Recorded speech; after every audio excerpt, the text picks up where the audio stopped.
Jackson Hale was one of Hollywood's golden boys. All of America knew him as one of the new generation's most natural, most sincere, most genuine actors. He always had a slight smile on his face.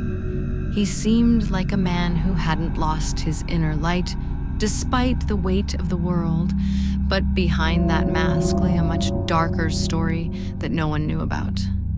I'm not Jackson's manager, nor am I his public relations officer.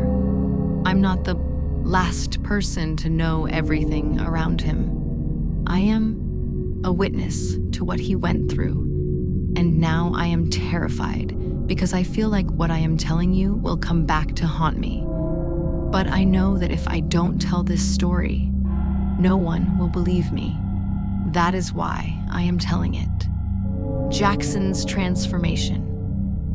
Towards the end of 2023, Jackson had begun filming what was said to be the most important project of his life, a horror film. The studio had announced that the film would be extremely realistic. The script was about a man confronting his own dark reflection. A man begins to see himself differently in mirrors.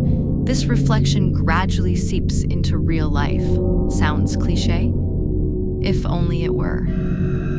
The first week of filming was normal. Jackson was cheerful and energetic on set. He was passionate about his role. "This movie will get me an Oscar," he said. Then, the set designers brought in a special antique mirror for filming. This mirror was the pride of the producers. It was a collector's item from the 1800s. Its frame was made of black oak with Latin carvings on it. Everyone who saw it felt a chill, but no one could explain why. The day Jackson first saw the mirror, he said, "This thing, it's alive."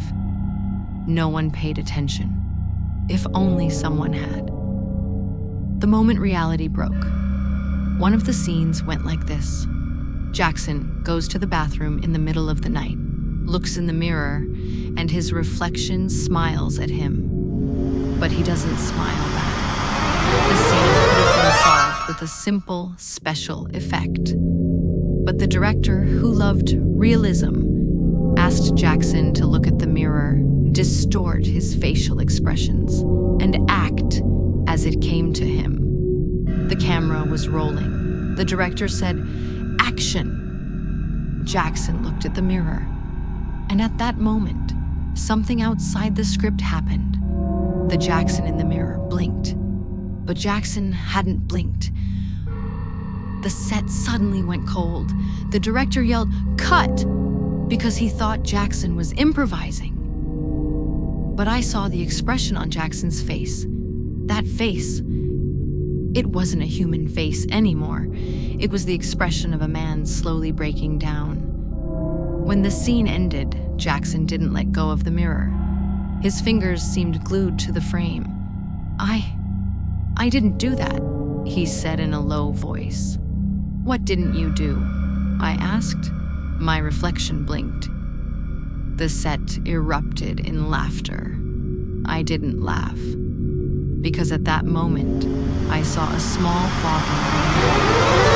And within that fog, a shape resembling a fingerprint appeared. The mark of a hand touching it from within, a man who couldn't sleep. After that day, Jackson changed completely. First came the insomnia.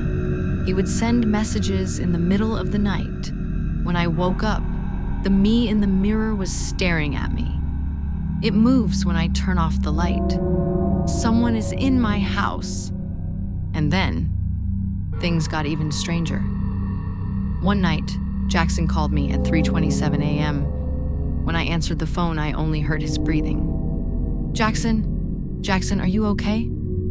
He whispered, "Someone is in my house, but the door is locked, and I live alone." I called the police and told them to go to his house. When the police entered, the house was tidy.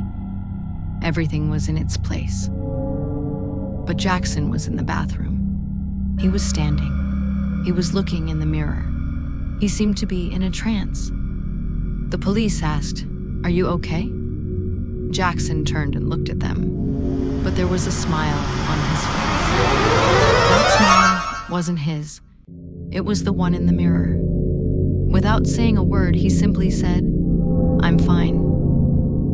His tone was cold. It wasn't his voice. Records. When I went to Jackson's house later, I noticed he had installed a security system. I logged into his laptop to watch the cameras. There was a file, mirror03.mp4. I opened it. Jackson was entering the bathroom. The mirror glowed even in the dark. Jackson washed his face, then lifted his head. The reflection in the mirror was looking at him. But this time, Jackson wasn't moving. The reflection was moving on its own. First, it tilted its head to the right. Then it approached Jackson from the left. Then, it pressed against the glass like someone trying to get out of the mirror. The glass bulged outward, like a chest breathing. My stomach churned as I watched the recording. The reflection moved its lips, but there was no sound.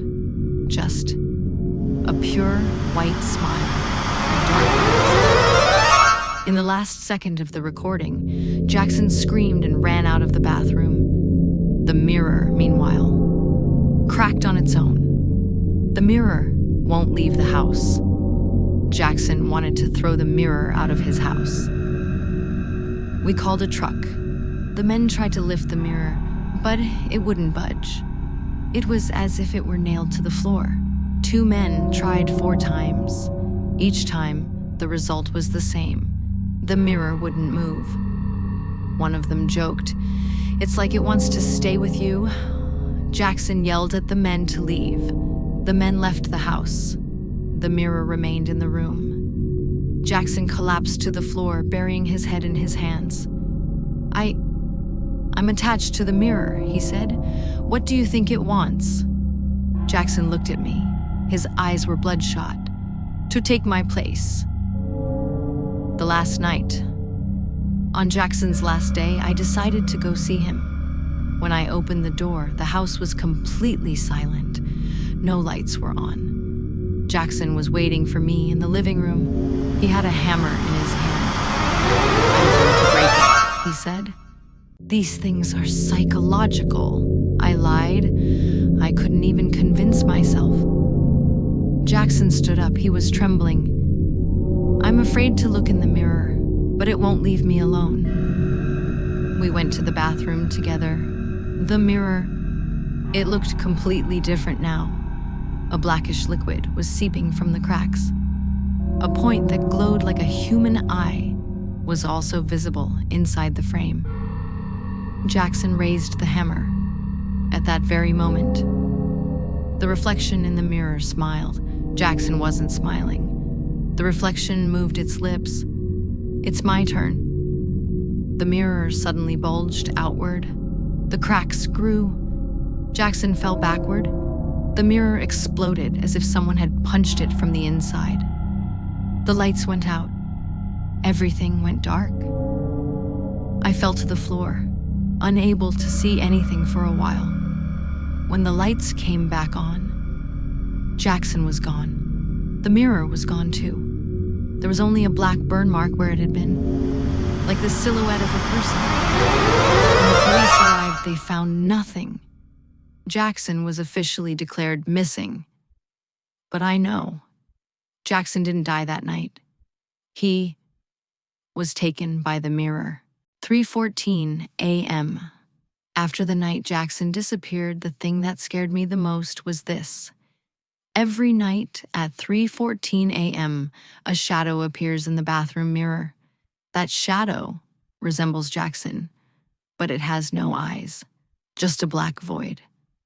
It stares at me, and every day it gets a little closer to reality.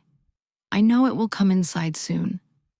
Its last message is still in my mind. Your reflection always watches you, but sometimes it wants to take your place. If one day you hear that I've disappeared too, don't look in the bathroom mirror. Don't.